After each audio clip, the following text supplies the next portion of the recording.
আজকে আলোচনা ছিল আমাদের পাচামি এলাকায় যে সমস্ত গ্রামের ছিল সমস্ত প্রতিনিধিরা এখানে এসেছিলেন আমাদের এখানে, এবং আমরা মুখ্য সচিবের সঙ্গে আলোচনা করলাম বলতে আমাদের প্রশ্ন ছিল, দাবি দেওয়া ছিল।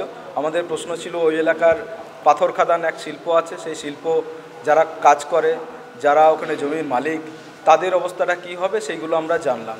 এবং উনি বললেন যে এটাই প্রথম আলোচনা, প্রাথমিক আলোচনা, আলোচনার এটা আমরা শুনলাম, তার কি করবে কি না করবে সেটা আমরা মন দিয়ে শুনলাম।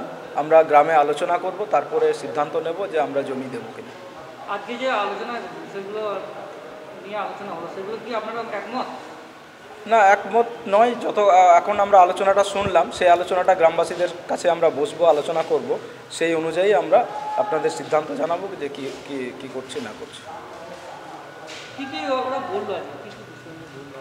আজকে বললো কয়লা খাদানের জন্য বললো, সরকার যেমনভাবে বলে ওইভাবেই বলেছে। যে প্যাকেজটা বলছে সেই প্যাকেজটা এখনও কিন্তু পরিষ্কার আমাদের কাছে এখনও হয়নি। প্যাকেজটা আরও বলবে, পরবর্তী ক্ষেত্রে আলোচনা করবে।